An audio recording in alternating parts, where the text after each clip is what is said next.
Hey everyone, welcome back.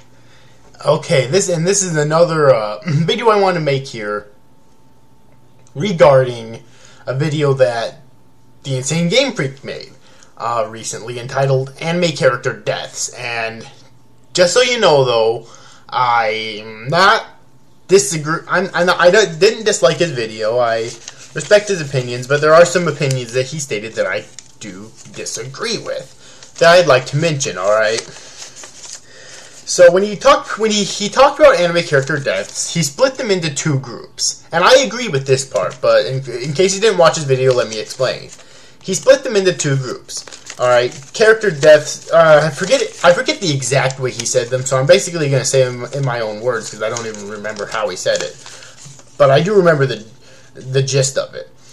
Basically, there are two types of anime character deaths in anything, but we're talking about anime here, so we'll just stick with that. Two types of anime character deaths. Anime character deaths that are actually impactful for the sake that you don't expect them to come, and anime character deaths that are just there to make the series seem needlessly darker. And I do agree with that concept. All right. You know, and there's also now some of the now I just want to say though that some of the character deaths he mentioned that he didn't like, I disagreed with though, such as Asuma's death from Naruto Shippuden. He died in a fight against Hidan.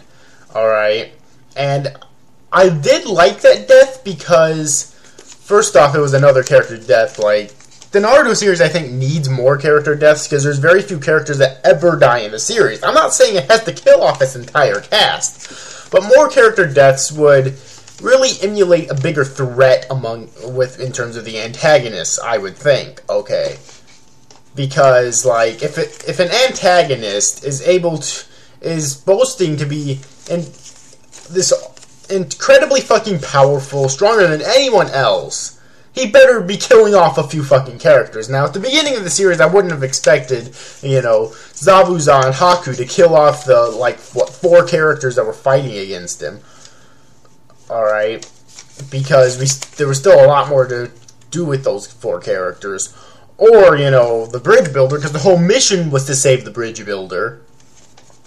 Alright, but later on in the series, I would have expected more characters to die. And in Naruto, all we had were, in Part 1, the only major protagonist death was the third Hokage, okay? That's it. Okay? That's pathetic. And in Part 2, we had Asuma, Jiraiya, Neji,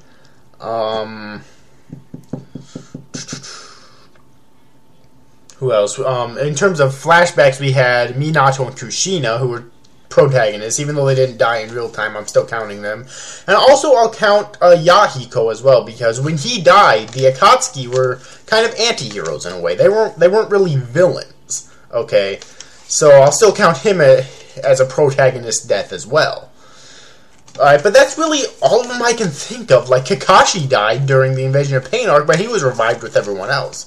Hinata, I'm not sure if she died and was healed, or I'm not sure if she was died and was brought back by Nagato, or if she was near death but she was healed by Sakura. I honestly don't remember, but either way, you know.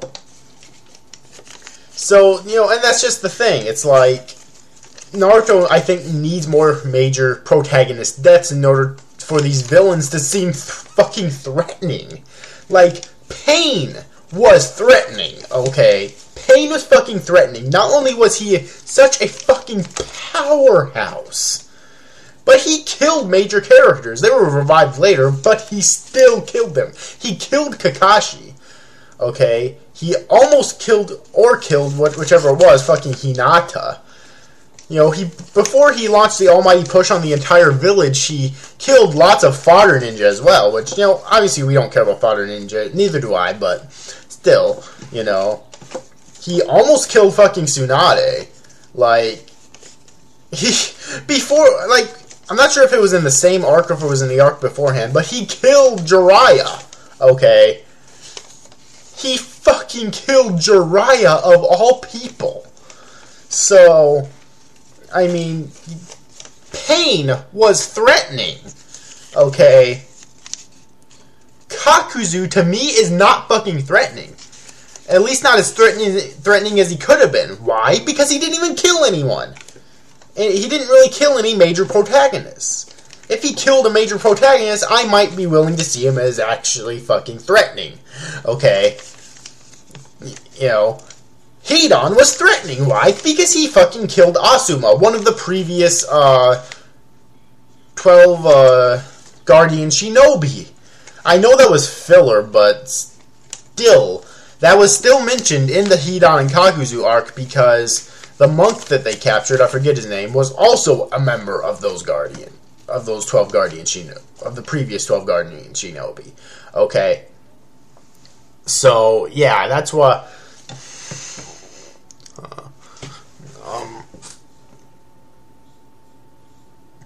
okay. So, yeah. So, Hidan is threatening. You know, even Itachi was threatening. You know, he didn't really kill any major protagonists, but he did mostly annihilate the entire fucking Uchiha clan. Sure, he had Obito's help, but he did the majority of it on his fucking own, so that's pretty fucking threatening right there, okay? So, yeah, even Itachi, he's my favorite character in the series, but and one of my favorite anime characters, period. Alright, but he's threatening, definitely.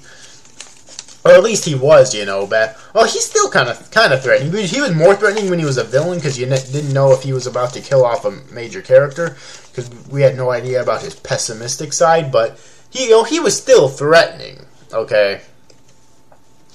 So, yeah,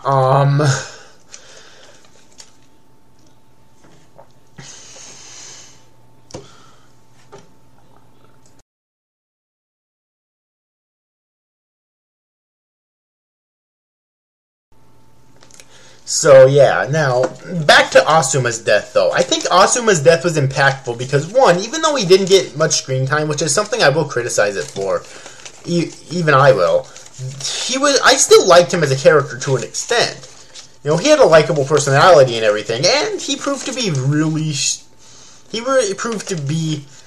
able to endure a lot of fucking pain, okay?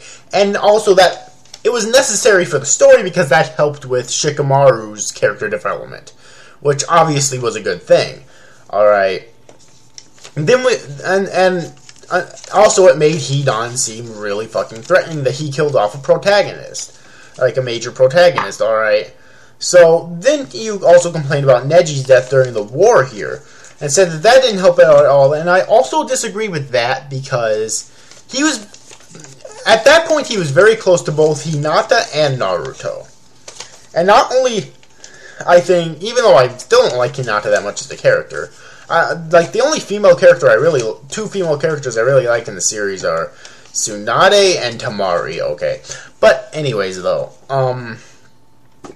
that still helped strengthen Hinata a little bit more as a character, and it also gave Naruto this sense of self-doubt, which we have not seen in Naruto in a long fucking time.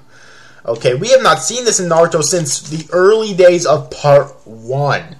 Okay, it's been years since we've actually seen Naruto doubting himself, and he almost gave up, which we've never seen, to my recollection, okay?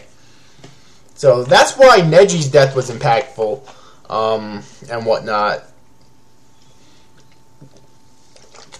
And also clearly, Kishimoto isn't afraid to kill off fan favorite characters like Kubo is. For example, Jiraiya's death, which is something that you did like, and I agree with you because, like, it was good on a narrative standpoint because he died against one of his old students, alright, Nagato as Pain, with Conan basically just watching. So he died that way. But he also died with one of the biggest fights you've ever seen in the entire fucking series. In terms of him enduring shit. Alright? And he still managed to get him information back to the Leaf. Not much, but he still managed to get it back. Such as the one pain body that he killed and captured. Alright. So I just wanted to mention that real quick, even though, you know, we are kind of on the same page there. And then of course, there was the third Hokage's death in part 1. I think all the other protagonist deaths in the series we can kind of agree with, alright? Because there was the third Hokage's death in part 1, which he died not by he died at the hands of one of his old students, same as Jiraiya. Although he did more damage to Orochimaru than Jiraiya did to Pain, but still. Alright. He didn't necessarily win, but he did manage to seal Orochimaru's arms away. Alright. And then, of course, there was Minato and Kushina, who died protecting the Hidden Leaf Village from the Nine-Tailed Fox, as well as Naruto. Kushina basically solely died from her wounds, I think, and the fact that the Nine-Tailed Fox was extracted from her. And then Minato basically may have died from his wounds, but he also used the Reaper Death Suit, which is basically it's a death sentence if you use it, obviously. So their deaths were necessary, and also so was Yahiko's death in that one flashback, in Nagato's flashback, because, you know, his death helped to establish why Nagato became who he was. You know, so obviously with those 4 characters, I think we're basically on the same page, as well as Jiraiya, so 5 characters. I think we're basically on the same page, but I did think that Neji's and Asuma's deaths were also necessary. And I felt that there should have been more character deaths, alright? I'm not saying that every villain in the series has to kill off the character. For example, like I said before, with Zabuza. You know, Zabuza, I mean, it was so early on in the series that it was so early on in the series that I wouldn't have seen him killing off any of the characters anyways, because that actually fought him, or the Bridge Builder, because, you know, it's so fucking early on in the series. I mean, if Kakashi died there, we probably would have never seen the Kakashi Gaiden, which are some of my favorite episodes in Naruto Shippuden. Okay? Even though they're just 2 episodes, I really love them, although I kind of wish that...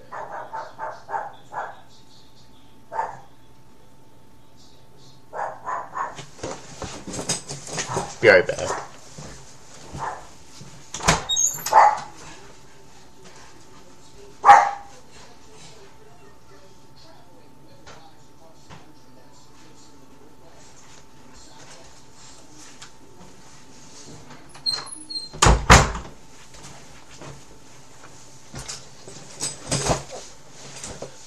Alright, I'm back. Maybe I'll decide to cut that out if I'm not too lazy to.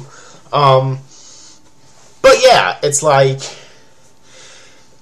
obviously I didn't expect Zabuza to kill anyone off. I wish that more of the villains in the series would have killed actual protagonists off. Because if they don't, like I said before, to me, I just can't see them as threatening. Pain was fucking threatening, okay? Hidan, I'm not a huge fan of the character, but at least he's threatening. I'm not a big fan of Hidan or Kakuzu, but I still think there's positives to both. With Hidan, his jutsu is pretty cool, but also, he's fucking threatening. Orochimaru, even though he lost, and he didn't really kill the Hiruzen, it was his actions that ultimately led to Hiruzen's death. Orochimaru was fucking threatening. Even after he lost the use of his jutsu, he was still fucking threatening. You know. Those are probably the 3 most threatening villains in the entire fucking series. I mean true villains. Itachi, as we know now, is not a true villain. He's more of a tragic villain. Alright. But in terms of the true villains in the series, those are probably the 3 most threatening. Okay? So, yeah. So I do kind of wish that more characters would die in anime. or in Naruto. Now that we're done talking about Naruto for that long ass time, let's discuss Bleach. Yeah, let's discuss Bleach. How many major characters have died in Bleach so far? Well, the head captain died in this current arc. Let's see here. Izuru died in this current arc, supposedly. Yeah, I think that's about it. It's kind of pathetic. And the thing with Kubo that I mentioned before is that he is afraid to kill off fan-favorite characters.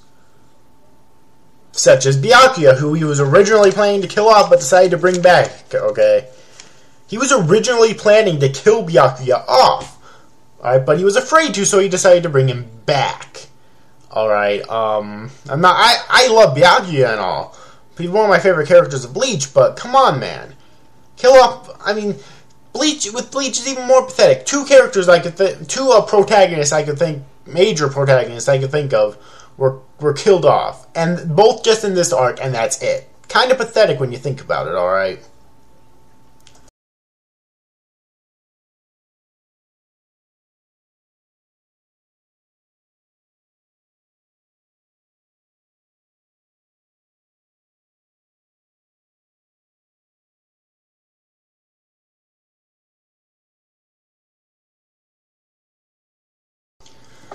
So yeah, but moving away from Bleach, though, let's talk about Attack on Titan, a very recent one.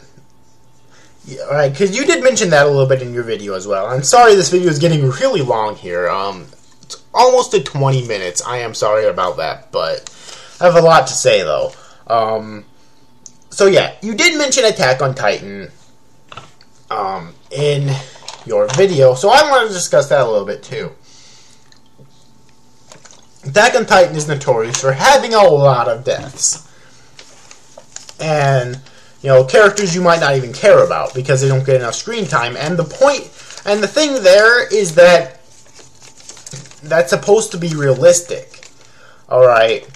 Because if you're, observing a war, I don't know how you would observe a war without actually being in it, but if you're just a random person observing a war, just for the sake of argument, because let's treat it as an actual war, okay? Because that's basically what it is. It's a war with the Titans. And you see people that are dying that you don't even know. Some people might care, some won't. But you won't really care on a personal level because you don't even fucking know these people. And that's really, I think, the message that's trying to get past. I don't remember the exact scene you were talking about, but you mentioned, this woman who wanted to get through with this Titan thing so that she could live a happy life with her husband and whatnot, and then she's killed. Alright? The thing that makes that death so effective is not the death itself, it's the dialogue that happens beforehand.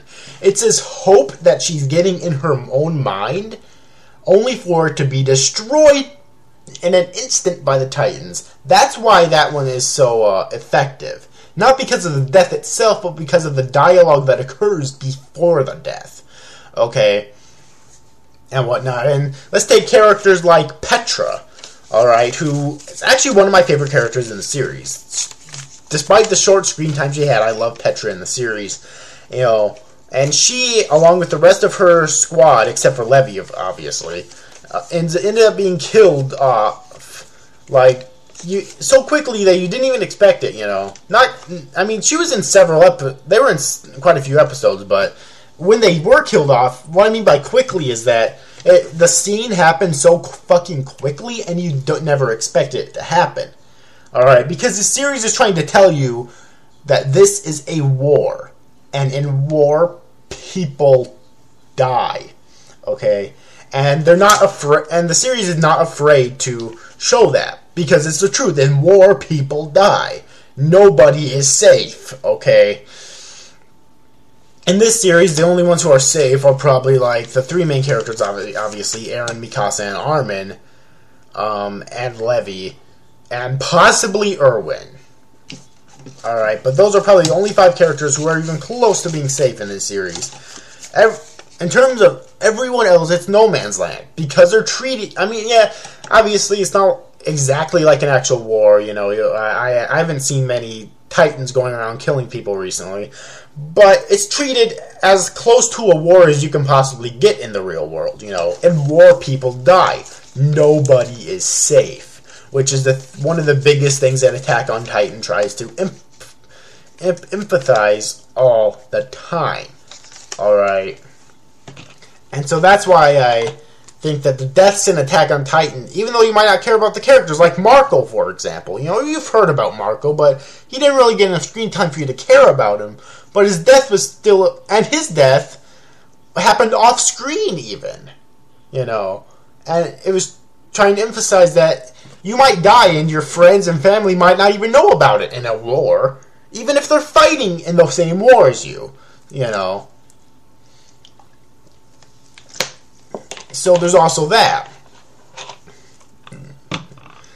So that's just what I wanted to get across there in Attack on Titan. You did mention One Piece in your video, but I have not followed One Piece in fucking years, so I can't really mention that myself. Alright. So yeah, but anyways though, I think I'm about done here though. I just wanted to mention these few things here and get my video out there. Alright. Anyways, yeah, I think I'm about done though. Once again, good video, Insane Game Freak. I really enjoyed it. I just wanted to get my opinions out there. Some opinions I agree with of yours and some opinions that I don't. Alright. And I'll probably send this video to you on YouTube because YouTube doesn't allow fucking video responses anymore. So yes, but anyways, overall, hope you enjoyed this video, guys. See you after, guys. Thanks for watching. Bye-bye.